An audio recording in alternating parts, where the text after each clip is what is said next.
जय Hind students, welcome to study for civil services. मैं हूं आपका एजुकेटर कमलाक्ष झा। आप देख रहे हैं द हिंदू न्यूज़पेपर की न्यूज़ और एडिटोरियल एनालिसिस के लेक्चर को। और ये लेक्चर आपकी सिविल सर्विसेज की जर्नी के लिए काफ़ी ज़्यादा इंपॉर्टेंट है। इस लेक्चर का फ़ायदा आपको कैसे उठाना है तो ध्यान से सुन लो। देखो, सबसे पहले तो डिस्क्रिप्शन पर देख लो, आप पूरे टॉपिक्स हमने दिए हुए हैं कि आज के लेक्चर में कौन से टॉपिक्स हम कवर करेंगे।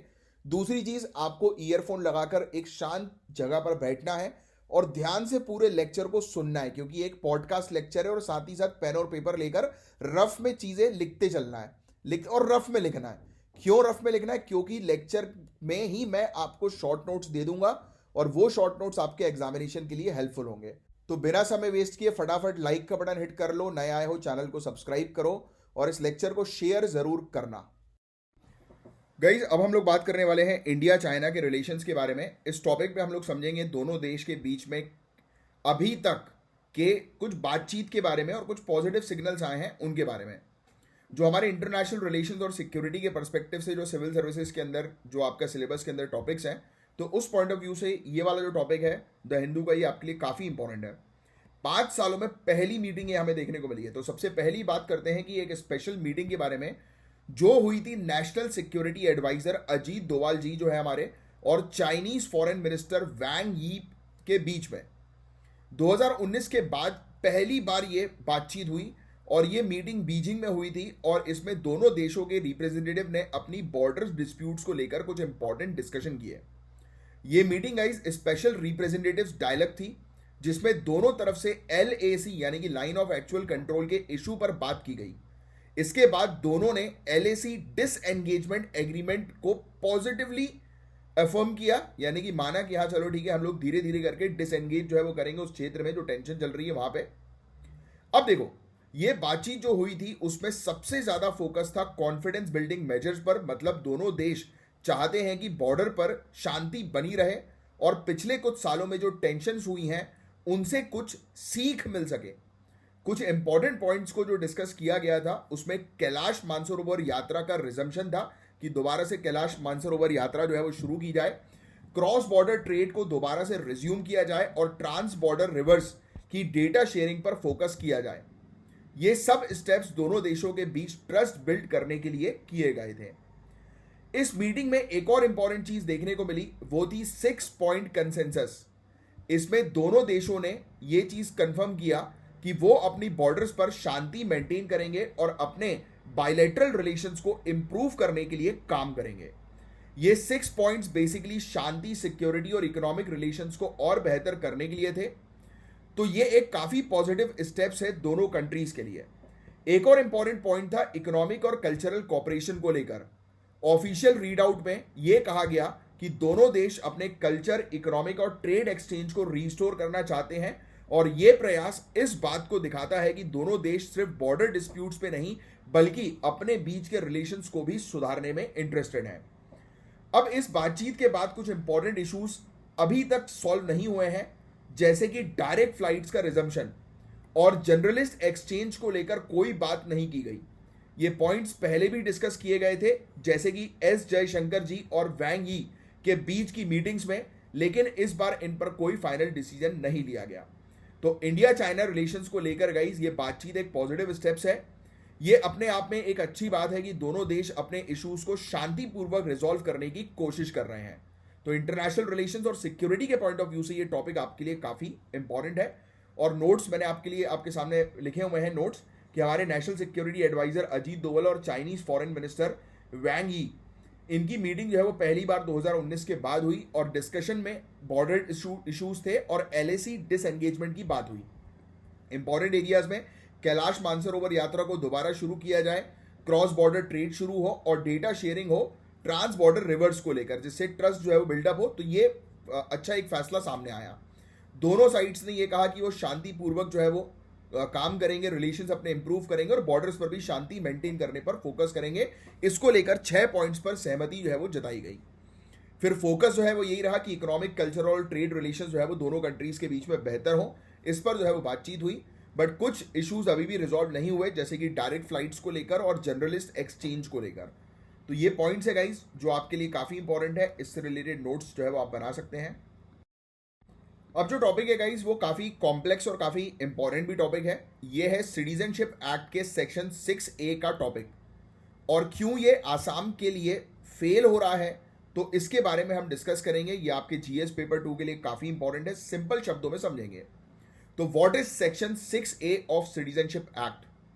सेक्शन 6A जो सिटीजनशिप एक्ट में जो हमें देखने को मिल रहा है, ये इसलिए इंट्रोड्यूस किया गया ताकि जो माइग्रेंट्स ईस्ट पाकिस्तान जो बाद में बांग्लादेश बना, इससे आसाम में 25 मार्च 1971 से पहले आए थे, उनको स्पेशल ट्रीटमेंट मिले। मैं फिर से रिपीट करता हूं, जो भी ईस्ट पाकिस्तान यानी कि अब जो बांग्लादेश है वहां से जो लोग 25 मार्च 1971 से पहले जो लोग आए थे उनको स्पेशल ट्रीटमेंट मिले। इसके लिए सेक्शन 6A सिटीजनशिप एक्ट का हमें देखने को मिलता है। अब इस सेक्शन के तहत ऐसे माइग्रेंट्स को 10 साल बाद इंडियन सिटीजनशिप मिल सकती थी। ये उन इलीगल माइग्रेंट्स को एड्रेस करने की कोशिश थी जो आसाम में सेटल हो गए थे। अब सवाल यह है कि आसाम के लिए क्यों यह इंपॉर्टेंट है। आसाम गाइस एक ऐसी जगह है जहां का कल्चर और लिंग्विस्टिक आइडेंटिटी काफी यूनिक है, और ये इशू काफी लंबे समय से आसाम को अफेक्ट कर रहा है। सेक्शन 6A के थ्रू इंडियन गवर्नमेंट ने माइग्रेंट्स को सिटीजनशिप देने की कोशिश की थी, लेकिन यह सल्यूशन आसाम के लिए काफी प्रॉब्लमेटिक साबित हुआ। तो आइए समझते हैं क्यों यह आसाम के लिए प्रॉब्लमेटिक साबित हुआ। तो सबसे बड़ा मुद्दा है कि सेक्शन 6A आर्टिकल 29 का उल्लंघन करता है। आर्टिकल 29 हर कम्युनिटी को अपने कल्चर, लैंग्वेज और हेरिटेज को प्रोटेक्ट करने का अधिकार देता है। जब इतनी ज्यादा माइग्रेशन हुई यानी कि ज्यादा मात्रा में लोग आए तो आसाम की डेमोग्राफिक बैलेंस काफी बिगड़ गई। आसामीज स्पीकिंग पॉपुलेशन का डिक्लाइन हुआ, जबकि बंगाली स्पीकिंग पॉपुलेशन बढ़ गई जो बांग्लादेश से आई। ये कल्चरल शिफ्ट आसाम के लिए काफी डैमेजिंग था। अक्टूबर 2024 में ऑनरेबल सुप्रीम कोर्ट ने सेक्शन 6A की कॉन्स्टिट्यूशनल वैलिडिटी डिक्लेयर करी कि हाँ भाई ये कॉन्स्टिट्यूशनली वैलिड है, लेकिन ये जजमेंट आसाम के कल्चरल और लिंग्विस्टिक आइडेंटिटी पर होने वाले इंपैक्ट को इग्नोर कर गई थी।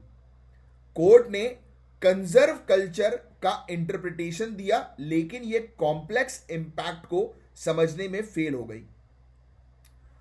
अब बात करते हैं कट ऑफ डेट की। मैंने जो डेट बताई आपको 25 मार्च 1971, ये डेट बांग्लादेश की लिबरेशन वॉर के टाइम सेट की गई ताकि इलीगल इमिग्रेशन को कंट्रोल किया जा सके।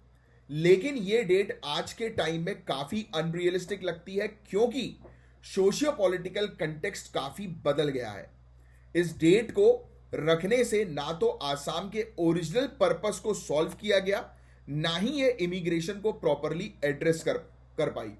तो आसाम का कल्चरल बैलेंस को स्टेबलाइज करना, ये कट ऑफ डेट उसके लिए इफेक्टिव नहीं है। अब आसाम पर इसका क्या इंपैक्ट है? तो देखो यार, अगर हम देखें तो 1951 से 2001 के बीच आसामीज स्पीकिंग पॉपुलेशन में 30.18% की गिरावट आई, जबकि बंगाली स्पीकिंग पॉपुलेशन में 12.26% की बढ़ोतरी हुई। ये माइग्रेशन आसाम के कल्चरल आइडेंटिटी को सीरियसली अफेक्ट कर रहा है, और इस माइग्रेशन के चलते आसाम को अपने यूनिक कल्चरल आइडेंटिटी को प्रिजर्व करने में बहुत मुश्किल हो रही है। सेक्शन 6A के अंडर एडमिनिस्ट्रेशन को इलीगल माइग्रेंट्स को आइडेंटिफाई और डिपोर्ट करने की रिस्पॉन्सिबिलिटी दी गई है, जो उनके लिए एक ओवरलोड, ओवरबर्डन का काम बन गया है। तो कोर्ट ने सेक्शन 6A को वैलिड तो मान लिया, लेकिन आसाम पर माइग्रेशन के ब्रॉडर कल्चरल और पॉलिटिकल इंपैक्ट को इग्नोर कर दिया। कोर्ट ने आर्टिकल 29 को कंसिडर करते हुए कल्चरल प्रिजर्वेशन को सीरियसली नहीं लिया। तो गाइज, आज इस पर्टिकुलर टॉपिक में हमने सेक्शन 6A के बारे में समझा। जो आसाम के लिए सोल्यूशन दिया गया था वो प्रैक्टिकल और इफेक्टिव नहीं है, राइट। तो इसको लेकर मेंस में क्वेश्चन आ सकते हैं, और देखो नोट्स आपके पास ऑलरेडी हैं, सामने दिख रहे हैं आपको कि सेक्शन 6A सिटीजनशिप एक्ट का क्या था, क्यों इंट्रोड्यूस किया गया, है ना। कि 10 साल यानी कि जो भी लोग 25 मार्च 1971 से पहले अगर ईस्ट पाकिस्तान से इंडिया के अंदर सेटल हो गए हैं तो उनको 10 साल के अंदर इंडियन सिटीजनशिप, इंडियन रेसिडेंटशिप जो है वो मिल जाएगी। दूसरा, सेक्शन 6A उल्लंघन कर रहा है आर्टिकल 29 का। तीसरी जो चीज आपको ध्यान में रखनी थी कि ये जो कट ऑफ डेट जो थी ये मतलब एड्रेस नहीं कर पाई इलीगल माइग्रेशन के इशू को। और फिर आसाम के अंदर स्थिति इतनी खराब हो गई कि आसामीज स्पीकिंग पॉपुलेशन में डिक्लाइन देखने को मिला और वहीं बंगाली स्पीकिंग पॉपुलेशन की ग्रोथ जो है वो देखने को मिली, जिसके कारण से यहाँ का डेमोग्राफी जो है वो इम्बैलेंस हो गया। और कोर्ट ने जो है वो हालांकि सेक्शन 6A जो है वो सही माना है सिटीजनशिप एक्ट का, बट कोर्ट जो है आसाम के पॉलिटिकल और कल्चरल इम्पैक्ट को समझने में विफल हो गई, फेल हो गई। तो देखो ये कितने बढ़िया प्यारे से नोट्स है आपके लिए। अब गाइस ये जो आर्टिकल है ये है इलेक्ट्रॉनिक वोटिंग मशीन और इलेक्शन कमीशन ऑफ इंडिया के बारे में, जो काफी इंपॉर्टेंट मुद्दा है और ये आपके जीएस पेपर 2 के लिए इंपॉर्टेंट है और पेपर 3 में भी आप इसका उपयोग कर सकते हैं। सबसे पहले हम बात करते हैं ईवीएम्स की। आपने सुना होगा कि कुछ पॉलिटिकल पार्टीज जैसे कि कांग्रेस ईवीएम्स के मैनिपुलेशन को लेकर डाउट्स रेस करती हैं। इलेक्शंस के बाद हरियाणा और महाराष्ट्र में कांग्रेस ने आरोप लगाए कि ईवीएम के थ्रू वोटिंग को मैनिपुलेट किया गया है, लेकिन यह आरोप कुछ एक्सपर्ट्स के लिए बस बेसलेस हैं। अब ये आरोप तब रेस किए गए जब इन राज्यों में कांग्रेस को हार मिली, लेकिन इसके बाद कुछ लीडर्स जैसे कि ओमार अब्दुल्ला और अभिषेक बैनर्जी ने भी इन आरोपों से अपना डिस्टेंस बनाया। उन्होंने कहा कि ऐसे क्लेम्स बिना किसी स्ट्रॉन्ग एविडेंस के नहीं उठाए जाने चाहिए। अब बात करते हैं एविडेंशियल गैप की, मतलब ऐसे आरोप का कोई सब्सटेंशियल प्रूफ नहीं है। रिमोट एक्सेस या प्री प्रोग्रामिंग के थ्रू ईवीएम्स को मैनिपुलेट करना अभी तक प्रूव नहीं हो सका। अब हम हरियाणा, महाराष्ट्र और झारखंड के इलेक्शंस को समझें तो हम देखते हैं कि सोशियो पॉलिटिकल फैक्टर्स ज्यादा इंपॉर्टेंट थे, ना कि कोई इलेक्ट्रॉनिक टैंपरिंग। यह बात समझना जरूरी है कि इलेक्शंस के रिजल्ट्स अक्सर लोकल फैक्टर्स जैसे कि लोकल पॉलिटिक्स, कैंडिडेट्स की पॉपुलैरिटी और सोशियो इकोनॉमिक इश्यूज पर डिपेंड करते हैं। इसलिए किसी भी इलेक्शन के रिजल्ट को बस ईवीएम मैनिपुलेशन से जोड़ना गलत है। अब बात करते हैं कुछ और ज्यादा सीरियस इश्यूज के बारे में जो इलेक्शंस की इंटीग्रिटी को अफेक्ट करती है। सबसे पहले बूथ कैप्चरिंग, पोल एजेंट्स का बायस और लास्ट मिनट वोटिंग पैटर्न्स जैसे कंसर्न है जो इग्नोर किए जाते हैं। यह एक्चुअल चिंता वाली बात है जो इलेक्शंस की ट्रांसपेरेंसी को बर्बाद करती है। एक एग्जांपल लेते हैं, चलो नहीं समझ में आया तो। High voter turnouts in the final hour of polling, यानी कि जब लास्ट मिनट है तो उस समय ज्यादा वोट्स गिर रहे हैं। बहुत बार ऐसे सिनेरियो होते हैं जहां वोटर्स की सडन एंट्री हो जाती है जो बाद में इररेगुलर लगती है। फिर वोटर्स नेम्स में लार्ज स्केल एडिशन और डिलीशन भी होते हैं जो इलेक्शन कमीशन के एक्सप्लेनेशंस के बाद भी क्लियर नहीं हो पाते हैं। अभी आपने देखा ना कि इलेक्शन कमीशन ऑफ इंडिया ने काफी सारे नाम को जो है वो हटा दिया था वोटर लिस्ट से। अब इलेक्शन प्रोसेस के दौरान कुछ स्पेसिफिक केसेस भी हैं जिसमें पुलिस एक्शंस और वोटर्स रिमूवल जैसे पार्टीशंस एक्शंस के आरोप हैं। उत्तर प्रदेश में बाय इलेक्शन के दौरान पुलिस एक्शंस ने डाउट रेज हुए और दिल्ली में मुस्लिम वोटर्स को रिमूव जो किया गया वो भी एक सीरियस चिंता वाली बात थी। इन सब मुद्दों को देखते हुए हम कह सकते हैं कि इलेक्शन कमीशन को ट्रांसपेरेंसी और अकाउंटेबिलिटी को और मजबूती से एड्रेस करना होगा। अब बात करते हैं इलेक्शन कमीशन के रोल की। तो इलेक्शन कमीशन की रिस्पॉन्सिबिलिटी है इलेक्शन प्रोसेस को फेयर और ट्रांसपेरेंट बनाना, लेकिन कई बार इलेक्शन कमीशन ऑफ इंडिया को लेकर सवाल उठे हैं, जैसे कि असेंबली इलेक्शंस को 2 बैचेस में शेड्यूल करना जो एक पर्टिकुलर पार्टी के लिए फायदेमंद माना गया। इलेक्शन कमीशन को वोटर रजिस्ट्रेशन सिस्टम को इंप्रूव करना होगा और जो भी इलेक्शंस के दौरान इरेगुलरिटीज आ रही है उसको लोकल लेवल पर एड्रेस करना होगा। और अगर election commission of India transparency का पालन नहीं करेगी तो इलेक्टोरल ट्रस्ट को काफी नुकसान हो सकता है। अपोजिशन पार्टीज का आरोप भी काफी वो है, सीरियस है। देखो ईवीएम पर अगर हम बात करें, बट हालांकि देखो जब तक रियलिस्टिक प्रूफ्स नहीं मिलते तब तक ये आरोप जो है वो किसी काम के नहीं है। हमें इलेक्शंस में रियल रिफॉर्म्स की जरूरत है, जैसे फेयर वोटर रजिस्ट्रेशन यानी कि वोटर्स का रजिस्ट्रेशन हो वो फेयर तरीके से हो, बूथ कैप्चरिंग को प्रोटेक्ट करो, और पोलिंग एजेंट को बायस को रोकना यानी कि वो जो पक्षपात करते हैं उसको रोका जाए।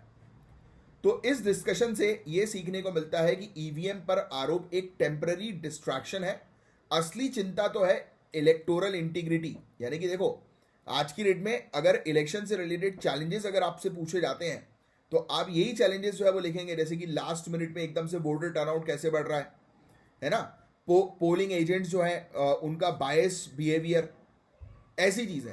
अचानक से इलेक्शन कमीशन ऑफ इंडिया ने जो लिस्ट को डिलीट किया, वोटर लिस्ट को रिमूव किया, यानी कि नाम को वोटर लिस्ट से रिमूव किया, तो वो एक चिंता वाली बात है, उसका प्रॉपर एक्सप्लेनेशन नहीं आया। तो अकाउंटेबिलिटी और integrity is very very important. तो ये चीज आप मेंशन करेंगे। और देखो नोट्स में भी मैंने आपको बहुत ही कम नोट्स दिए हैं कि ईवीएम से रिलेटेड चिंता जो है वो लिखने की आपको जो है वो आवश्यकता नहीं है। हाँ देखो, इलेक्शन इंटीग्रिटी का इशू जो है वो है मैनुअल बूथ कैप्चरिंग, पोलिंग बायस और वोटर एनोमलीज यानी कि वोटर्स की गड़बड़ी, उसको अटेंशन देने की आवश्यकता है। ट्रांसपेरेंसी और अकाउंटेबिलिटी की आवश्यकता है इलेक्शन शेड्यूल करते समय और वोटर रजिस्ट्रेशन के दौरान।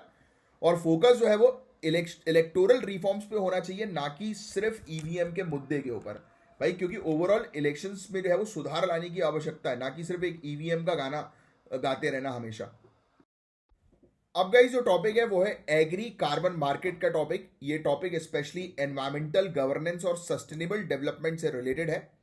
तो इस पर्टिकुलर टॉपिक में हम समझेंगे कार्बन मार्केट्स क्या हैं, उनका क्या रोल है सस्टेनेबल एग्रीकल्चर में, और किस तरह से ये स्मॉल फार्मर्स और मार्जिनलाइज्ड कम्युनिटी की मदद कर सकते हैं।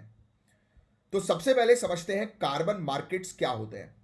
कार्बन मार्केट्स गाइस वो प्लेटफॉर्म है जहां पर कार्बन क्रेडिट्स की बाइंग और सेलिंग होती है, कि कार्बन क्रेडिट्स खरीदे जाते हैं और बेचे जाते हैं। ये पॉइंट क्लियर हुआ। ये क्रेडिट्स एनवायरमेंट में ग्रीन हाउस गैस एमिशन को कम करने के प्रयास को रिप्रेजेंट करते हैं। कार्बन क्रेडिट का मेन ऑब्जेक्टिव है सस्टेनेबल फार्मिंग प्रैक्टिस को इंसेंटिवाइज करना।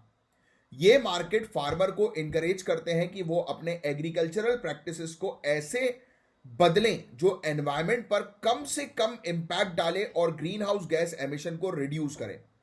इन मार्केट्स की मदद से कार्बन क्रेडिट को ट्रेड किया जाता है, जिससे एनवायरनमेंट को प्रोटेक्शन मिलता है और फार्मर्स को फाइनेंशियल बेनिफिट। देखो कुछ प्रकार हैं कार्बन मार्केट के, एक है कंप्लायंस मार्केट, दूसरा है वॉलंटरी मार्केट। कंप्लायंस मार्केट की बात करें तो ये मार्केट गवर्नमेंट या इंटरनेशनल बॉडीज जैसे कि यूनाइटेड नेशन के द्वारा रेगुलेट किए जाते हैं। ये मार्केट्स एनवायरमेंटल रेगुलेशन के अंडर काम करते हैं। एक होता है, दूसरा होता है वॉलंटरी मार्केट। इन मार्केट्स में कंपनी और इंडिविजुअल वॉलंटरी बेसिस पर कार्बन क्रेडिट खरीदते हैं, जिसे वो अपने एनवायरमेंटल रिस्पॉन्सिबिलिटी को पूरा कर सकें। देखो फिर से मैं रिपीट कर रहा हूं, ये बहुत डिफरेंस समझना जरूरी है। कंप्लायंस मार्केट मतलब कि जिसे गवर्नमेंट या इंटरनेशनल बॉडी जैसे यूएन ये रेगुलेट करती हो, और वॉलंटरी मतलब जो कंपनी खुद से सोच रही है कि नहीं यार मुझे एनवायरमेंट के लिए अच्छा करना है, ये मेरी रिस्पॉन्सिबिलिटी एनवायरमेंट को प्रोटेक्ट करना। समझे आप? वॉलंटरी मतलब खुद की इच्छा से, कंप्लायंस मतलब कोई गवर्नमेंट अथॉरिटी इंस्टीट्यूशन जो है वो उसे रेगुलेट कर रहा है।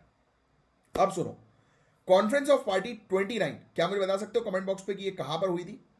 तो कॉन्फ्रेंस ऑफ पार्टी 29 में एक इंपॉर्टेंट अनाउंसमेंट किया गया था, जिसमें एक United nation regulated carbon market का एस्टैब्लिशमेंट अनाउंस किया गया।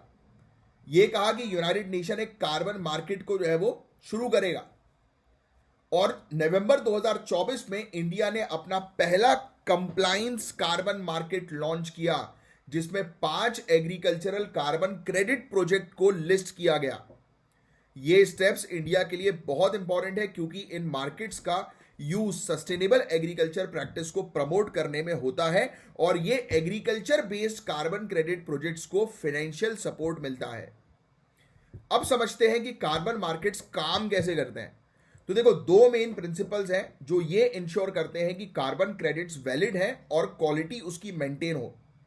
पहला है एडिशनैलिटी, मतलब जो प्रोजेक्ट्स होते हैं वो एमिशन को तभी रिड्यूस करते हैं जब ऐसे प्रयास पहले नहीं किए गए हों। समझना, प्रोजेक्ट्स एमिशन को तब रिड्यूस करेंगे जब ऐसे प्रयास पहले ना किए गए हों। और दूसरा है परमानेंस, एमिशन रिडक्शन को टाइम के साथ और बेहतर बनाना चाहिए, मतलब वो लॉन्ग टर्म इफेक्ट डालें। तो एक है एडिशनैलिटी, यानी कि उन चीजों को देखा जाता है जिन पर कभी ध्यान नहीं दिया गया, और दूसरा है परमानेंस, कि जो ऑलरेडी चल रहा है उसको और बेहतर बनाना जिससे कि एमिशन को और ज्यादा कंट्रोल करें। लेकिन काफी प्रोजेक्ट्स इन प्रिंसिपल को मीट नहीं कर पाते, जो रिजल्ट करता है लो क्वालिटी क्रेडिट्स। इससे बायर्स का ट्रस्ट टूटता है और ओवरऑल कार्बन मार्केट की इफेक्टिवनेस भी जो है वो खराब होती है। तो इंडिया में एग्रीकल्चर कार्बन क्रेडिट प्रोजेक्ट्स काफी तेजी से बढ़ रहे हैं। अब तक 50 से ज्यादा प्रोजेक्ट जो है वो आ चुके हैं अक्रॉस 1.6 मिलियन हेक्टेयर्स, जो approximately 4.7 million carbon credit generate कर रहा है हर साल। ये 1 बिलियन माइल्स के एमिशन को ऑफसेट करते हैं जो गैस व्हीकल से होंगे, यानी कि जो गाड़ियों से तो धुआं निकलता है ना, तो उसको ये सब्सटीट्यूट कर रहा है। लेकिन ये प्रोजेक्ट्स कुछ चैलेंजेस फेस कर रहे हैं, जैसे फार्मर्स को पेमेंट नहीं मिल रहा है कार्बन क्रेडिट्स के लिए। स्मॉल होल्डर्स और मार्जिनलाइज फार्मर्स यानी कि जो छोटे किसान हैं उनको सफिशिएंट सपोर्ट नहीं मिल पा रहा है। एक स्टडी की रिपोर्ट के हिसाब से बताया जाता है कि जो छोटे किसान हैं वो कार्बन फार्मिंग प्रोजेक्ट से काफी बाहर हैं, यानी कि उनको पता ही नहीं है। 46% non carbon farms non marginalise caste के पास है, जबकि 63% carbon farms non marginalise caste के पास है। सोचो आप, फिर भी बेनिफिट उनको नहीं मिल रहा। इसका मतलब यह है सीधे सीधे कि कार्बन फार्मिंग में इंक्लूसिविटी का इशू है और वो अवेयरनेस के थ्रू पॉसिबल हो पाएगी। तो अगर हमें ये सब चीजें इंप्रूव करनी है तो सबसे पहले तो छोटे किसान को इंक्लूड करो, उनको प्रायोरिटी दो, कार्बन क्रेडिट्स के लिए उनको इन्वॉल्व करो। क्योंकि आप जानते हैं कि इंडिया के अंदर ज्यादा मात्रा में 2 हेक्टेयर से कम की जमीन के किसान हैं और इन पर फोकस करना बहुत ज़्यादा ज़रूरी है अगर इस कार्बन क्रेडिट मार्केट को हम लोग को इफेक्टिव तरीके से जो है वो चलाना है। तो फिर इसके अलावा टाइम पर पेमेंट मिले किसानों को, जिससे कि उनका ट्रस्ट जो है वो बिल्डअप रहे इस चीज़ में काम करने के लिए। फिर remote sensing, satellite imagery, soil monitoring techniques का उपयोग करके सॉइल कार्बन और ग्रीन हाउस गैस एमिशन को एक्यूरेटली मेजर किया जाए। रिसर्च इंस्टीट्यूशन, रीजनल गवर्नमेंट्स और इंटरनेशनल ऑर्गेनाइजेशन के साथ कोलैबोरेट करें ताकि कार्बन क्रेडिट्स की क्वालिटी जो है वो मेंटेन हो। तो नोट्स में कार्बन मार्केट क्या है पहले तो ये आपको पता होना चाहिए। दूसरा, टाइप्स मैंने आपको ऑलरेडी बता दिए हैं, एक कंप्लाइंस मार्केट, दूसरा वॉलंटरी मार्केट। इंडिया की प्रोग्रेस ये है कि इंडिया ने कंप्लाइंस कार्बन मार्केट शुरू किया है 5 एग्रीकल्चर प्रोजेक्ट्स के लिए, याद रखना। और इसमें प्रिंसिपल जो यूज किए जाते हैं वो एडिशनैलिटी, नए एमिशन को रिड्यूस करने के लिए, और परमानेंस जो लॉन्ग टर्म रिडक्शन में हेल्पफुल होता है। और चैलेंजेस यही हैं कि काफ़ी सारे प्रोजेक्ट जो है वो अपने स्टैंडर्ड्स फॉलो नहीं कर पा रहे, लो क्वालिटी क्रेडिट्स देखने को मिल रहे हैं। तो इसलिए और भी ज़्यादा किसान को इन्वॉल्व करने की आवश्यकता है, उनको सपोर्ट करें, इंक्लूसिविटी पर जो है वो मेनली फोकस किया जाए। ये एक चीज़ आपको ध्यान में रखनी है। तो ये था ओवरऑल टॉपिक। होपफुली आपको चीज़ें समझ में जो है वो आई होंगी गाइस। सो गाइज, अब हम डिस्कस करने वाले हैं जेनरिक मेडिसिन के बारे में। क्या आपने कभी जेनरिक मेडिसिन का नाम सुना है? ये वही मेडिसिन है जो ब्रांडेड ड्रग्स यानी कि ब्रांडेड मेडिसिन के सस्ते ऑप्शंस होते हैं, पर क्या ये हमेशा रिलायबल होते हैं? तो आज इस पर्टिकुलर टॉपिक में हम समझेंगे जेनरिक मेडिसिन की इंपॉर्टेंस और उनकी चुनौतियां और क्या सोल्यूशन हो सकते हैं जेनरिक मेडिसिन के या उनकी चुनौतियों के। तो सबसे पहले बात करते हैं जेनरिक मेडिसिन की इंपॉर्टेंस के बारे में।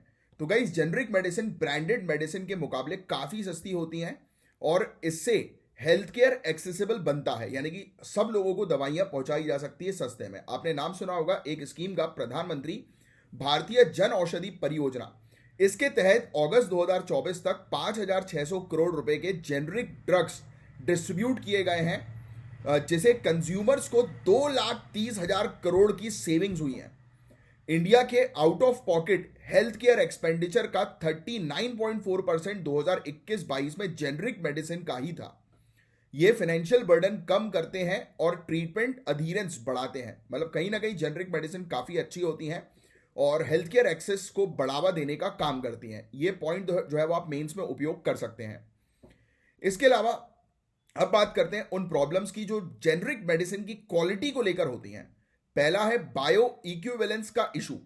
जेनरिक मेडिसिन को बायो इक्विवेलेंट माना जाता है, लेकिन उनका थेरोपेटिक एफिकेसी कभी कभी ब्रांडेड ड्रग्स के मुकाबले कम होता है, यानी कि उपचार की जो एफिशिएंसी होती है वो ब्रांडेड ड्रग्स के मुकाबले थोड़ी कम हो सकती है। एग्जाम्पल लेते हैं, एक स्टडी में इट्राकोनाजोल की जेनरिक का सिर्फ 29% उपचार रिस्पॉन्स था, जबकि इनोवेटर ड्रग्स का 73%। ये प्रॉब्लम मैन्युफैक्चरिंग प्रोसेस और एक्सीपिएंट्स की वजह से होती है, यानी कि जो मैन्युफैक्चरिंग प्रोसेस के दौरान कुछ केमिकल कंपोनेंट्स में जो है वो मात्राएं जो है वो कम ज्यादा हो जाती हैं, उसके कारण से ये प्रॉब्लम होती है। तो ये सबसे बड़ी प्रॉब्लम है बायो इक्विवेलेंस की प्रॉब्लम, जो एफिशिएंसी को जो है वो अफेक्ट करती है जेनरिक ड्रग्स की। अब दूसरा जो है वो है मैन्युफैक्चरिंग वेरिएबिलिटीज। मैन्युफैक्चरिंग टेक्निक्स जैसे कंप्रेशन फोर्स और पार्टिकल साइज ड्रग के डिसोल्यूशन और बायो अवेलेबिलिटी का को इंपैक्ट करता है। अगर पुअर डिजाइन हुआ तो एपीआई यानी कि एक्टिव फार्मास्यूटिकल इंग्रेडिएंट्स जल्दी रिलीज हो सकता है, जो एफिकेसी को कम करता है। तो कहीं ना कहीं मैन्युफैक्चरिंग का ही इशू हम लोग को देखने को मिल रहा है, यानी कि इसकी प्रोसेसिंग का इशू हमें देखने को मिल रहा है, जो कहीं ना कहीं इसकी इफेक्टिवनेस को जो है वो कमजोर करती है। तीसरा है रेगुलेटरी गैप्स। इंडिया का decentralised drug regulation state drug regulatory authorities को काफी पावर देता है, पर इन्फोर्समेंट में कंसिस्टेंसी की कमी होती है। सीडीएससीओ यानी कि central drugs standard control organisation, इनके पास ऑलरेडी अप्रूव्ड सब स्टैंडर्ड जेनरिक्स के अगेंस्ट एक्शन लेने का रेट्रोस्पेक्टिव पावर नहीं है। स्टैंडर्ड्स भी इंटरनेशनल बेंचमार्क जैसे यूएस और यूरोपियन यूनियन स्टैंडर्ड्स के मुकाबले नीचे हैं। अब चैलेंजेस का सॉल्यूशन क्या है? तो कुछ इंपॉर्टेंट रिकमेंडेशंस है गाइस, जैसे कि सीडीएससीओ को ज्यादा पावर देना चाहिए और टेस्टिंग लैब्स और रिसोर्सेज एलोकेट करने चाहिए ताकि पीरियोडिक रीअसेसमेंट हो। दूसरा है इनहैंस्ड ओवरसाइट। स्टेबिलिटी टेस्टिंग को रिगरस बनाना होगा और इंडिया के फार्माकोपियल स्टैंडर्ड्स को ग्लोबल बेंचमार्क के साथ अलाइन करना होगा।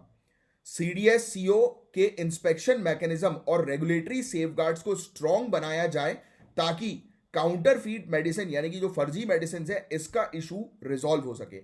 तो guys, generic medicine health care का एक बहुत इंपॉर्टेंट पार्ट है, पर इनकी रिलायबिलिटी इंप्रूव करना बहुत जरूरी है। और अगर हम ये चैलेंजेस टैकल कर लें तो इंडिया ना सिर्फ अपने देश में बल्कि ग्लोबली भी एक ट्रस्टेड फार्मास्यूटिकल हब बन सकता है। अब देखो, इसके शॉर्ट नोट्स बहुत ही इजी तरीके से आप लिखेंगे, जैसे कि जेनरिक मेडिसिन का सिग्निफिकेंस क्या होता है, काफी अफोर्डेबल होती हैं, बहुत ज्यादा उपयोग में की जा सकती हैं और हेल्थ केयर कॉस्ट के बर्डन को रिड्यूस करने में हेल्प करती हैं। इसके चैलेंजेस बहुत इंपॉर्टेंट है जो आप मेंशन जरूर कर लेना, जैसे बायो इक्विवेलेंस का इशू, यानी कि जो ब्रांडेड मेडिसिन होती है उसके कंपैरिजन में कम एफिशिएंट होती है क्योंकि मैन्युफैक्चरिंग का इशू होता है, जो कि उसका सेकंड चैलेंज है। और तीसरा है रेगुलेटरी इशूज की प्रॉपर इसका रेगुलेशन नहीं होता, इंस्पेक्शन नहीं होता। फिर रिकमेंडेशन यही है कि सेंट्रलाइज रेगुलेशन करो, मॉनिटरिंग और बेहतर करो और सीडीएससीओ अथॉरिटी को जो है वो और पावर्स दो, उसको और बेहतर बनाओ और मजबूत करो। तो ये था गाइस पूरा ओवरऑल टॉपिक।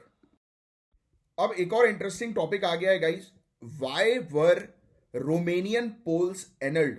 अब देखो, ये टॉपिक जो है वो रोमन के पोल से रिलेटेड है, ये इंटरनेशनल रिलेशंस के पर्सपेक्टिव से ये टॉपिक है। 6 दिसंबर 2024 को रोमेनिया की कॉन्स्टिट्यूशनल कोर्ट ने अपनी प्रेसिडेंशियल इलेक्शन को रद्द कर दिया और इसके पीछे का कारण है आरोप, इरेगुलरिटीज लगाई गई थी और एक्सटर्नल इंटरफेरेंस भी था। रोमेनियन कॉन्स्टिट्यूशन के मुताबिक अगर इलेक्शन में किसी भी तरह की इरेगुलरिटीज या फ्रॉड साबित होता है तो इलेक्शन को इनवैलिडेट किया जाता है। अब देखो, इस टॉपिक में मेनली आपके नोट्स ही इंपॉर्टेंट है, बाकी और कुछ नहीं, बट सिर्फ सुन लो। तो सबसे पहले बात करते हैं आरोपों की, जो आपके लिए एग्जाम के लिए बिल्कुल इंपॉर्टेंट नहीं है, सिर्फ सुन लो कि क्या चल रहा है दुनिया में। तो रोमेनियन कैंडिडेट एक है कैलिन करके, इनके ऊपर रशिया से लिंक्स होने का इल्जाम लगाया गया है। रिपोर्ट्स के मुताबिक उनकी कैंपेन में प्रो रशियन प्रोपोगेंडा और साइबर अटैक्स का इस्तेमाल हुआ। रोमेनियन मीडिया रेगुलेटर्स ने टिकटॉक पर इल्जाम लगाया कि उन्होंने ये जो कैलिन जो थे इनके कंटेंट को एम्पलीफाई किया, बढ़ाया, यानी कि ये कैलिन को जिताने के लिए सिर्फ उसी के मतलब वीडियोस जो है वो प्रमोट किए जा रहे थे और 100 से ज्यादा इन्फ्लुएंसर्स को हायर करके दूसरे कैंडिडेट्स को डिसक्रेडिट करने की कोशिश की गई, यानी कि बदनाम करने की कोशिश की गई दूसरे कैंडिडेट्स को इन्फ्लुएंसर्स के जरिए। अब देखो, रोमेनियन कॉन्स्टिट्यूशन कोर्ट ने इलेक्शंस को रद्द करने का फैसला किया और कोर्ट ने वोटर फ्रॉड और फॉरेन इन्फ्लुएंस को इस डिसीजन का बेस बनाया। इसके अलावा यूरोपियन यूनियन ने भी इस इश्यूज पर एक्शन लिया और टिकटॉक रोल को इन्वेस्टिगेट करने के लिए यूरोपियन यूनियन की डिजिटल सर्विस एक्ट के तहत कंप्लेंट फाइल हुई और रशिया के एक ओलिगार्क के ऊपर सैंक्शंस लगाए गए। इसके अलावा ये जो इलेक्शन को रद्द किया गया है, इसका इंपैक्ट सिर्फ रोमेनिया पर नहीं बल्कि पूरे रीजन की स्टेबिलिटी पर पड़ता है। तो देखो, आपको इंटरनेशनली पता होना चाहिए कि ये क्या चीज़ें। आप क्या मुझे बता सकते हो कि रोमेनिया की बाउंड्री कंट्रीज जो है वो कौन सी, यानी कि रोमेनिया जो है वो कौन सी कंट्रीज के साथ अपनी बॉर्डर जो है वो शेयर करती है? देखो, ये एक रोमेनिया जो है वो एक यूरोपियन कंट्री हम लोग को जो है वो देखने को मिलती है। तो आपको इसको मैप को देखना बहुत ज़्यादा ज़रूरी है। मैं चाहूँगा कि आप जहाँ पर भी पढ़ते हो अपनी दीवार पर एक बड़ा सा वर्ल्ड मैप जो है वो ज़रूर लगाओ, जिससे कि आपको आइडिया हो कि भाई ये कंट्री जो है वो कहाँ पर है, उसकी लोकेशन कहाँ पर है। इवन आप मुझे एक और क्वेश्चन का आंसर देना कि किस पर्टिकुलर सी के साथ ये अपनी बाउंड्री शेयर करती है। यानी कि एक सी है यूरोप में जिसके साथ ये अपनी बाउंड्री शेयर करती है, रोमेनिया। तो आप मुझे बताएंगे कि किसके साथ अपनी बाउंड्री शेयर करती है, और अगर उसकी कैपिटल बता दो तो और बहुत बढ़िया है। ठीक है, तो देखो, अब ये एक वार्निंग है कि किस तरह फॉरेन इन्फ्लुएंस एक डेमोक्रेसी को कमजोर कर सकती है। अब इलेक्शन दोबारा होंगे लेकिन स्ट्रिक्ट स्क्रूटिनी के साथ। रोमेनियन अथॉरिटीज का फोकस है पब्लिक ट्रस्ट को रिस्टोर करना और फ्यूचर इलेक्शंस में ऐसे मैनिपुलेशन को रोकना। तो शॉर्ट नोट्स में वैसे तो कुछ ज्यादा नहीं है, तो आपको पता होना चाहिए कि क्या रेगुलरिटीज वगैरह जो है वो चल रही है रोमानिया के अंदर, बस बेसिक सा एक आइडिया। और बाकी उतना कुछ खास नहीं मेरे हिसाब से। तो शॉर्ट नोट्स की ज़रूरत नहीं है, तो मैं आपके लिए शॉर्ट नोट्स आपको दिखाई नहीं दे रहे होंगे। तो मैंने पहले मेंशन किया था बट मुझे ज़रूरत नहीं लगी तो मैंने डिलीट कर दिया। गाइस, बड़ा इंटरेस्टिंग सा टॉपिक है कि कोविड-19 के ओरिजिन पर यूएस कांग्रेस की रिपोर्ट सामने आ रही है। ये टॉपिक जीएस पेपर 2 पेपर 3 के लिए डायरेक्टली रेलिवेंट है, तो ध्यान से सुनना। सबसे पहले इसका बैकग्राउंड समझते हैं। 2 दिसंबर 2024 को एक यूएस कांग्रेशनल कमिटी ने अपनी रिपोर्ट पब्लिश की जो क्लेम करती है कि कोविड-19 virus Wuhan Institute of Virology से लीक हुआ हो सकता है। इस रिपोर्ट को रिपब्लिकन लीडर ब्रैड वेंस्ट्रप ने लीड किया और यह 500 पेजेस की एक डिटेल्ड रोड मैप है जो फ्यूचर पेंडेमिक के रिस्पॉन्स के लिए गाइड करेगा। पहला पॉइंट, लैब लीक हाइपोथेसिस।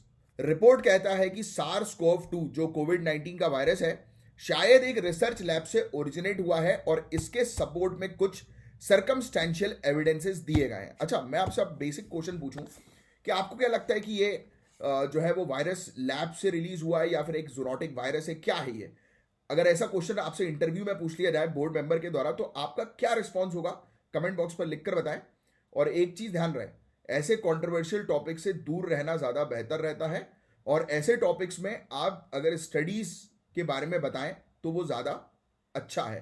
जैसे जूनोटिक डिजीज को है वो आप बता दें, और फिर एट दी एंड ये बताएं कि देखो अभी तक कंफर्म नहीं है कि ये लैब से निकला है कि नहीं निकला। अगर लैब से निकला है तो ह्यूमैनिटी के अगेंस्ट, मतलब इस प्रकार की चीज़ें आप मेंशन करें। मतलब एक अपना स्ट्रॉन्ग स्टैंड बिल्कुल ना दें कि अरे नहीं नहीं नहीं लैब से निकला है, या फिर नहीं नहीं नहीं लैब से नहीं निकला है। ऐसा स्टैंड नहीं देना है जब तक कोई पुख्ता सबूत ना हो आपके पास। तो अब सुनो, वुहान लैब के रिसर्चर्स को 2019 के ऑटम में कोविड जैसे सिम्टम्स हुए थे। दूसरा, ये वुहान वाली जो ये लैब है ना, पिछले 10 साल से सार्स लाइक वायरसेस पर रिसर्च कर रहा था। तो ये एक मतलब बोल रहा है सपोर्टिव है कि हाँ भाई ये लैब से वायरस जो है वो लीक हुआ हो सकता है।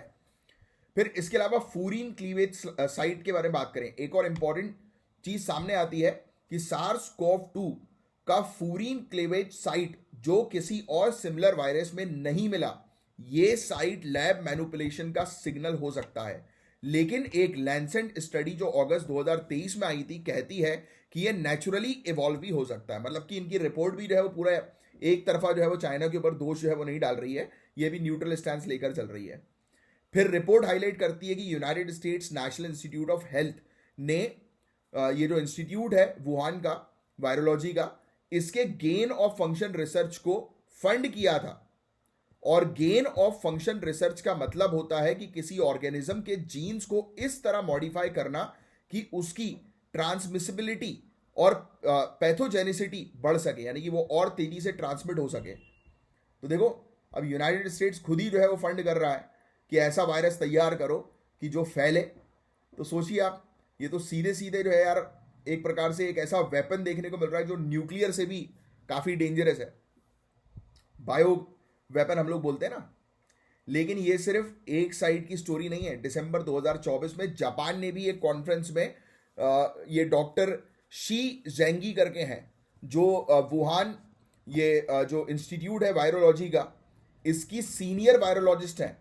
इन्होंने ये क्लेम रिफ्यूट किया। उन्होंने कहा कि उनकी स्टडीड वायरस सार्स कोव 2 के एंसेस्टर नहीं है।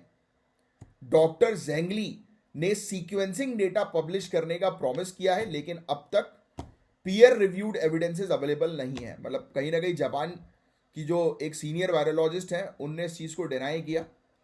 अब सवाल उठता है कि इसका ग्लोबल लेवल पे क्या इंपैक्ट होगा। तो ये रिपोर्ट हमें बायो सेफ्टी स्टैंडर्ड्स इंप्रूव करने की ज़रूरत दर्शाती है। साथ ही गेन ऑफ फंक्शन रिसर्च पर एथिकल कंसर्न भी उठाती है कि भाई ये गलत है कि कोई कंट्री किसी को फंड कर रही है इस चीज़ के लिए कि आप जो है वो वायरस की ट्रांसमिसिबिलिटी या पैथोजेनिसिटी जो है वो इंप्रूव कर दो। तो ये तो गलत है ना बॉस। तो ट्रांसपेरेंसी और अकाउंटेबिलिटी के लिए एक मजबूत मैकेनिज्म का होना बहुत ज़्यादा ज़रूरी। तो काफ़ी इंपॉर्टेंट टॉपिक था। शॉर्ट नोट्स में देखो इस प्रकार से नोट्स जो आपके सामने दिख रहे हैं, जैसे कि लैब लीक हाइपोथेसिस आप मेंशन कर सकते हो कि ये पॉसिबिलिटी है एक रिपोर्ट के थ्रू। फिर आप मेंशन कर सकते हो फ्यूरिन क्लीवेज साइट की यूनिक साइट सार्फ कॉव 2 की है जिस पर काम हो रहा था। गेन ऑफ फंक्शन रिसर्च जिसको NIH के द्वारा फंड किया गया यूनाइटेड स्टेट्स के, राइट, जो कि बायो एथिक्स कंसर्न शो करता है।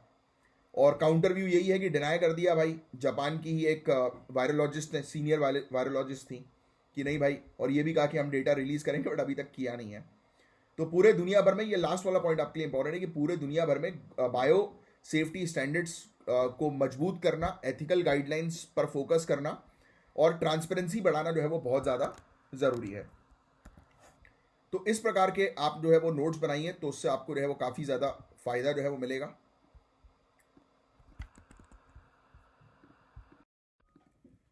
अब गाइस ये जो टॉपिक सामने आया है, ये फॉरेनर्स एंट्री का टॉपिक हम लोग को जो है वो देखने को मिल रहा है, जो कि बेसिकली मणिपुर, मिजोरम और नागालैंड से रिलेटेड है।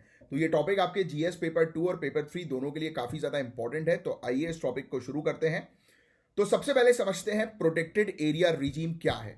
तो गाइज ये एक स्पेशल एडमिनिस्ट्रेटिव मैकेनिज्म है जो कुछ सेंसिटिव बॉर्डर स्टेट्स में फॉरेनर्स के मूवमेंट को रेस्ट्रिक्ट करता है। मणिपुर, मिजोरम और नागालैंड में इस रिजीम को दोबारा लगाया गया है ड्यू टू सिक्योरिटी कंसर्न। तो आपको प्रोटेक्टेड एरिया रिजीम ध्यान में रखना है। क्या है ये? एक स्पेशल एडमिनिस्ट्रेटिव मैकेनिज्म कि कुछ सेंसिटिव बॉर्डर स्टेट्स में फॉरेनर्स के मूवमेंट को रिस्ट्रिक्ट करने के लिए है, बस इतना ध्यान में रखो।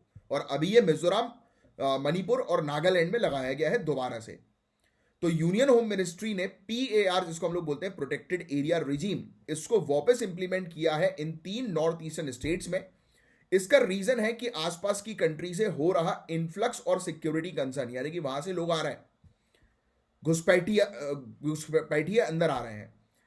अब किसी भी फॉरेनर को ये स्टेट्स विजिट करने के लिए गवर्नमेंट से पहले से परमिशन और स्पेशल परमिट्स लेने होंगे। 2010 में टूरिज्म प्रमोट करने के लिए रिलैक्सेशन दिया गया, लेकिन अब 14 साल बाद ये रिलैक्सेशन वापस ले लिया गया है, छीन लिया गया है। पहले ये परमिट्स दिसंबर 2027 तक वैलिड थे, पर अब ये पूरे रीजन के लिए फिर से लगा दिए गए हैं। अब अगर कोई फॉरेनर इन एरियाज में जाना चाहते हैं तो उन्हें फॉरेनर्स प्रोटेक्टेड एरियाज ऑर्डर 1958 की गाइडलाइंस फॉलो करनी होगी। मिनिस्ट्री ने क्लियरली डिस्करेज किया है कि बिना एक्स्ट्रॉर्डिनरी रीजन के कोई भी प्रोटेक्टेड एरिया विजिट ना करें। इसके अलावा क्या रीजंस हैं कि क्यों ये लगा दिया गया? तो पहला तो सिक्योरिटी रीजन। मणिपुर गवर्नमेंट ने बॉर्डर टेंशन और फॉरेनर्स के मूवमेंट को मॉनिटर करने की जरूरत बताई है। कुछ एक्सटर्नल ऑर्गेनाइजेशन के रीजनल पॉलिटिकल अथॉरिटी क्लेम करने की वजह से भी यह डिसीजन लिया गया है। फिर मीडिया रिपोर्ट्स में कुछ क्लेम्स, जैसे कि कुकी जो काउंसिल के बारे में, अनवेरिफाइड और मिसलीडिंग है। नेशनल और लोकल मीडिया को बोला गया है कि ऐसे क्लेम्स को बिना वेरीफाई किए पब्लिश ना करें। 2010 में पीएआर प्रोटेक्टेड एरिया रिजीम को म्यांमार बॉर्डरिंग स्टेट के लिए इम्पोज किया गया था।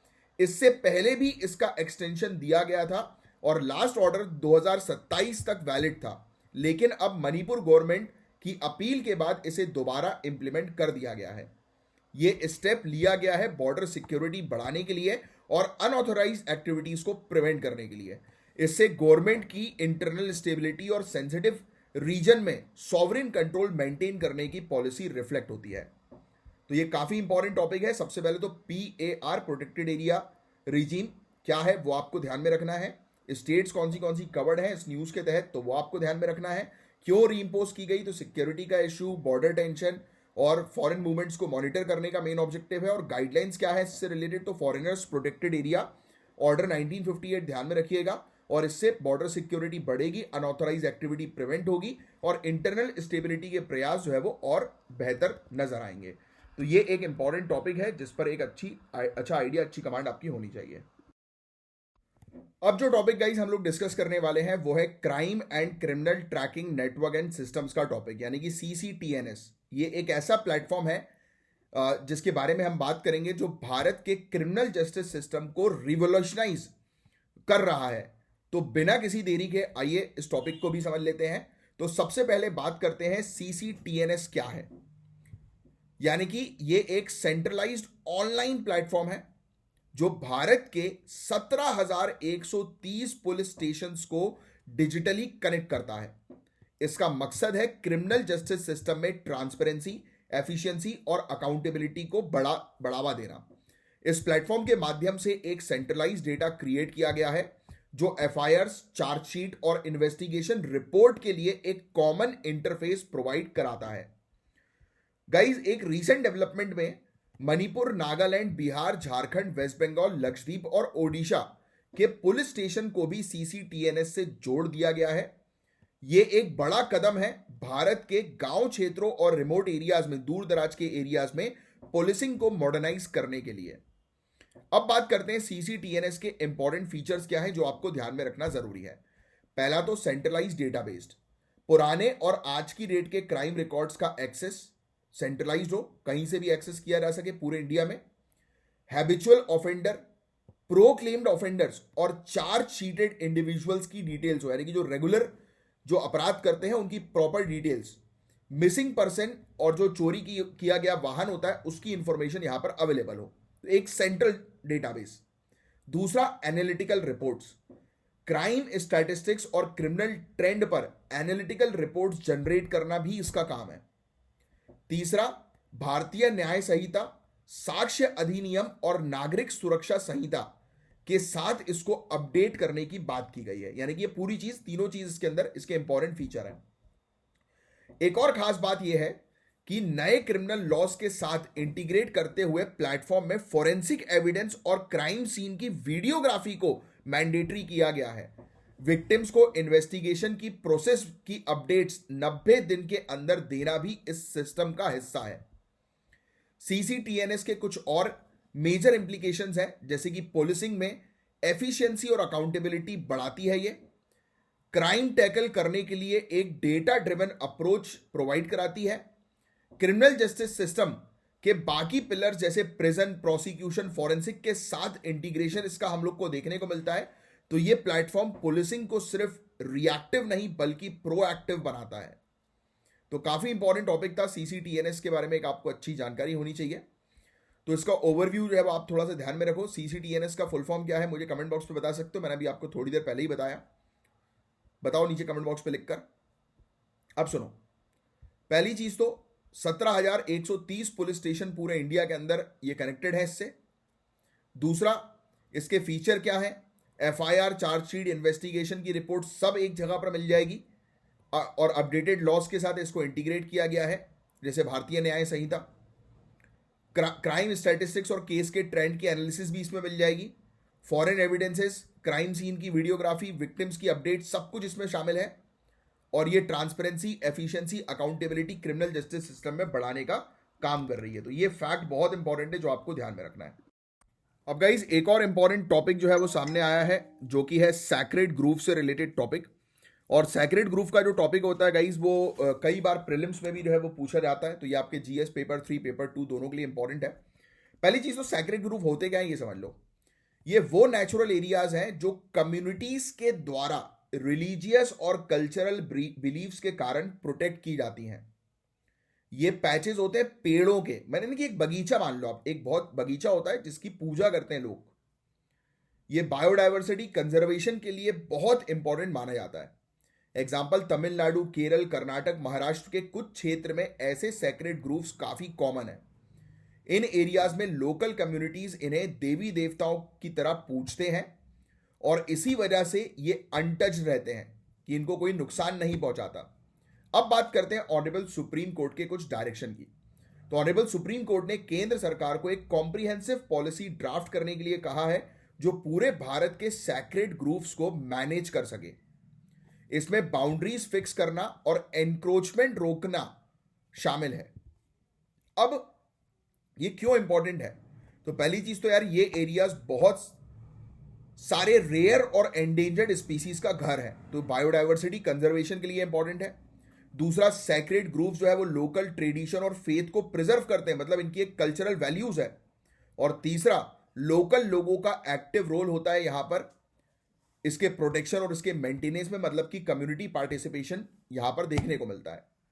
इसके कुछ एग्जाम्पल्स हैं, जैसे कि पिपलांत्री गांव राजस्थान के अंदर लोकल प्रयास से एक बंजर जमीन को जो है वो हरा भरा बना दिया सैक्रेड ग्रूव्स की मदद से। तो सैक्रेड ग्रूव्स का प्रोटेक्शन कुछ कानून के तहत भी है, जैसे वाइल्ड लाइफ प्रोटेक्शन एक्ट 1972। ये राज्यों को शक्ति देता है कि प्राइवेट या कम्युनिटी लैंड को रिजर्व डिक्लेयर कर सकें बायोडायवर्सिटी कंजर्वेशन के लिए। और नेशनल फॉरेस्ट पॉलिसी 1988 ये कम्युनिटी ड्रिवन फॉरेस्ट मैनेजमेंट को इंकरेज करता है। अब ऑनरेबल सुप्रीम कोर्ट ने ministry of environment, forest and climate change को कुछ स्पेसिफिक स्टेप्स लेने के लिए कहा है, जैसे कि सैक्रेड ग्रूव्स का एक नेशन वाइड सर्वे कंडक्ट करो। दूसरा, सैक्रेड ग्रूव्स को कम्युनिटी रिजर्व के तौर पर मैनेज करो। तीसरा, लोकल कम्युनिटीज को इन्वॉल्व करने के लिए प्रॉपर गाइडलाइन जारी करो। और इसके इंप्लीकेशन यही होंगे कि बायोडायवर्सिटी का बेटर कंजर्वेशन पॉसिबल होगा, ट्रेडिशनल नॉलेज का उपयोग करके मॉडर्न एनवायरमेंटल चैलेंजेस को टैकल करना इजी होगा, सैक्रेड ग्रूव्स का बेटर मैनेजमेंट होगा कम्युनिटी ड्रिवन अप्रोचेस के थ्रू। तो काफी इंपॉर्टेंट है ये सैक्रेड ग्रूव्स का कॉन्सेप्ट गाइस, जिसके बारे में एक आपको आइडिया होना चाहिए। शॉर्ट नोट्स आप मेंशन कर सकते हो कि सैक्रेड ग्रूव्स क्या है। तो ये बेसिकली कम्युनिटीज के द्वारा प्रोटेक्ट किए जाते हैं ऐसी झाड़ी, ऐसे बगीचे। बायोडायवर्सिटी कंजर्वेशन, कल्चरल वैल्यू और कम्युनिटी पार्टिसिपेशन, ये इसकी इंपॉर्टेंस है। कानून भी है हमारे यहाँ, तो कानून के नाम आपको पता होना चाहिए। और सुप्रीम कोर्ट ने कहा है कि पूरे कंट्री का एक सर्वे करो, बाउंड्री बनाओ और कम्युनिटी रिजर्व्स तैयार करो। और एग्जाम्पल्स आप मेंशन जो है वो कर सकते हो, राजस्थान का काफ़ी अच्छा ये एग्जाम्पल है। और इस प्रकार के टॉपिक्स में अक्सर जो है वो सिविल सर्विसेज इंटरेस्टेड रहती है। तो आप ये टॉपिक को जो है के मतलब ये अच्छे से ध्यान रखिएगा इस टॉपिक को। और वैसे तो मैं आपको समझाता हूँ, आपकी अंडरस्टैंडिंग ऐसी क्रिएट करता हूँ कि आपको टॉपिक जो है अच्छे से क्लियर हो ही रहा होगा, राइट। और थोड़ा सा प्लीज़ कमेंट बॉक्स पे लिख कर बताया करो कि आपको पूरी चीज़ समझ में आ रही है कि नहीं आ रही, किसी प्रकार की परेशानी तो नहीं हो रही है, तो मुझे भी अच्छा लगेगा जानकर। अब गाइस डिस्कस करेंगे साहित्य अकादमी अवार्ड 2024 के बारे में। ये अवार्ड इंडियन लिटरेचर की कल्चरल रिचनेस और डाइवर्सिटी को हाईलाइट करते हैं। जीएस पेपर 1 और ऐसे राइटिंग के लिए काफ़ी इंपॉर्टेंट ये टॉपिक है। तो देखो, सबसे पहले तो साहित्य अकादमी अवार्ड्स के बारे में बात करें तो गाइज ये हर साल उन राइटर्स को, उन लेखकों को दिया जाता है जो अपने रिस्पेक्टिव इंडियन लैंग्वेजेस में लिटरेरी एक्सेलेंस दिखाते हैं।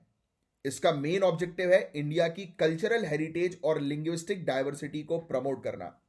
ये awards poetry, novels, short stories, essays और रिसर्च जैसे डाइवर्स जॉनर्स में दिए जाते हैं।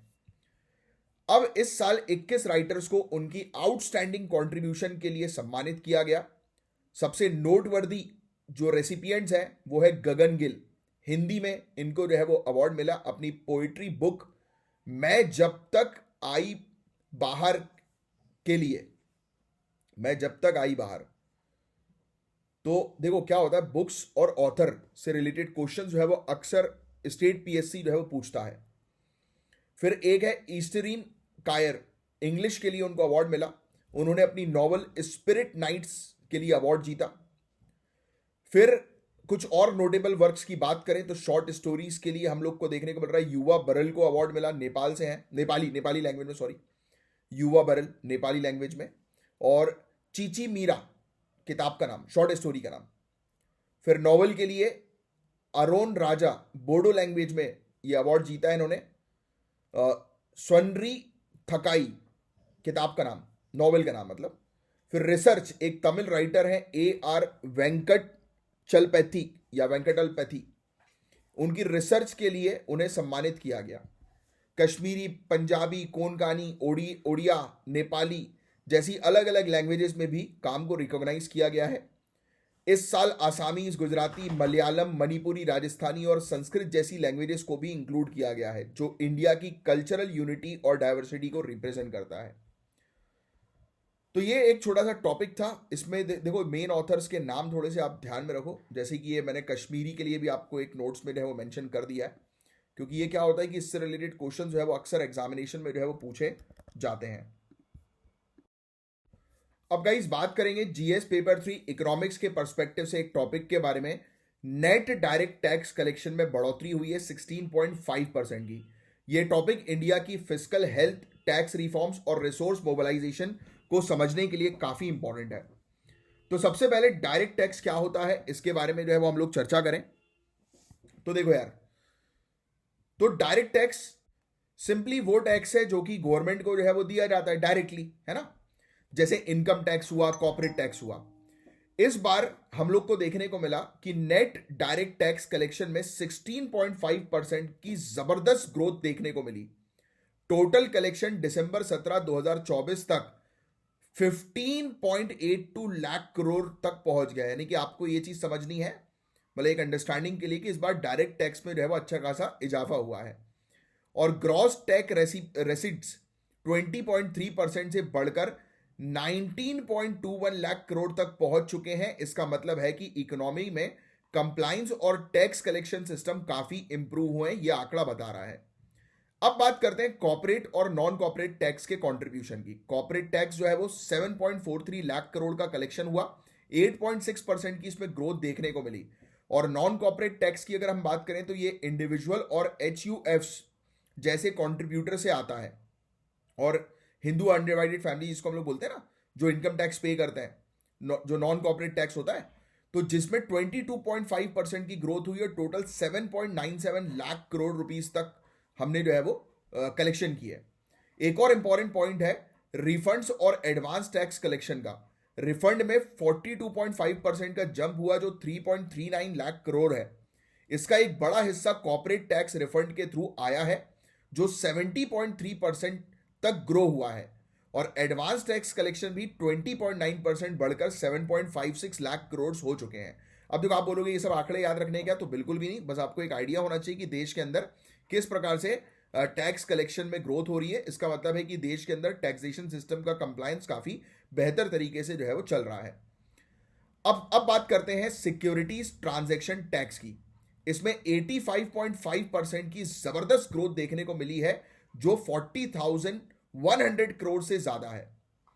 स्टॉक मार्केट के फ्लक्चुएशंस के बावजूद ये ग्रोथ काफी रिमार्केबल है। तो ये सब डेटा हमें क्या बताता है कि इंडिया का टैक्स कंप्लायंस और कलेक्शन मैकेनिज्म काफी मजबूत हो रहे हैं। नॉन कॉर्पोरेट टैक्स पेयर्स का कंट्रीब्यूशन बढ़ रहा है, जो फिस्कल प्लानिंग के लिए एक पॉजिटिव साइन है। ये गवर्नमेंट की पॉलिसीज और इकोनॉमिक एक्टिविटी ट्रेंड्स को रिफ्लेक्ट करता है गाइस। और ये गवर्नमेंट की पॉलिसी और इकोनॉमिक एक्टिविटी ट्रेंड को रिफ्लेक्ट करने के साथ साथ हम लोग को ये जो है वो बताता है कि किस प्रकार से इंडिया जो है वो एक बेहतर टैक्सेशन सिस्टम के तहत जो है वो आगे ग्रो कर रही है।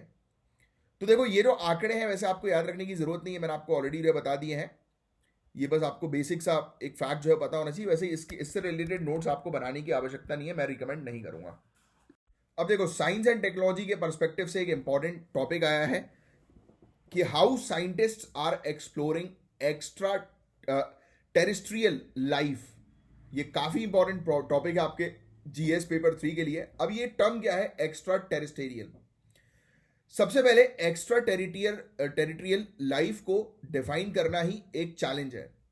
साइंटिस्ट लाइफ को एक सेल्फ सस्टेनिंग केमिकल रिएक्शन कहते हैं जो डार्विन इवोल्यूशन के लिए केपेबल हो। 1995 के बाद से अब तक 5000 से ज्यादा एक्सोप्लैनेट्स डिस्कवर किए जा चुके हैं, यानी कि हमारे प्लैनेट्स के अलावा और भी प्लैनेट्स। इसमें से काफी प्लैनेट्स साइज और कंपोजिशन में धरती जैसे हैं, जो लाइफ की पॉसिबिलिटीज को और बढ़ाते हैं। अब सुनो, अब अगर हम लाइफ के इवोल्यूशन की बात करें तो धरती पर सबसे पहला माइक्रोबियल एंसेस्टर 4 बिलियन साल पहले इवॉल्व हुआ। एक चीज ध्यान देने वाली है कि जितनी भी लाइफ है उन सब में केमिकल प्रोसेसेस एक जैसी होती हैं। जितनी भी लाइफ है ये केमिकल प्रोसेसेस शायद कॉस्मोस के दूसरे हिस्से में भी यूनिवर्सल हो सकती है, यानी कि वैसी हो सकती है, यानी कि दूसरे प्लैनेट में भी। तो बायो सिग्नेचर्स वो सबूत होते हैं जो लाइफ के प्रेजेंस को इंडिकेट करते हैं। साइंटिस्ट बायो सिग्नेचर्स के लिए मिनरल डाइवर्सिटी पर फोकस करते हैं। फॉर एग्जाम्पल जिरकॉन्स की बात करें, ये मिनरल धरती के एवोल्यूशन के 4.4 बिलियन साल पहले के रिकॉर्ड को दिखाता है। फिर कैल्शियम फॉस्फेट, ये बोन्स का एक इंपॉर्टेंट कंपोनेंट है जो बायोलॉजिकल मार्कर के रूप में काम करता है। लेकिन लाइफ को डिटेक्ट करना गाइस आसान नहीं है। केमिकल और नॉन लिविंग एक्टिविटीज में फर्क समझना मुश्किल होता है। एडवांस्ड एक्स्ट्रा टेरिटोरियल लाइफ शायद हमें रिकॉग्नाइज करने लायक, यानी कि शायद नहीं हो, क्योंकि वो धरती के लिए लाइफ फॉर्म जैसी नहीं लगती। मतलब ऑब्वियस ही बात है, यानी कि दूसरे प्लैनेट पे अगर कहीं लाइफ है और उसके मिनरल्स को अगर हम स्टडी कर रहे हैं और धरती के अंदर लाइफ है और उसके मिनरल्स को उसके एनवायरमेंट के अकॉर्डिंग हम स्टडी कर रहे हैं, तो वेरिएशन डिफरेंसेस जो है वो देखने को मिलेंगे ही मिलेंगे। कम ऑन से यस और नो। तो नासा और दूसरी स्पेस एजेंसी जो है वो इसी खोज में काम कर रही है।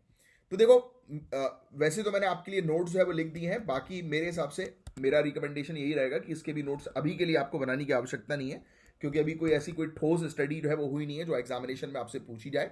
बट आपको पता होना चाहिए कि हाँ, हम लोग दूसरे प्लैनेट्स में भी लाइफ जो है वो ढूंढ रहे हैं कि कहीं ना कहीं दूसरे प्लैनेट्स में लाइफ है कि नहीं, या चांसेस हैं कि नहीं। अब ऑब्वियसली बात है, क्यों ढूंढ रहे हैं, तो इसका आंसर आप ही बता दो मुझे कमेंट बॉक्स पे लिख कर, देखते हैं किसको पता है।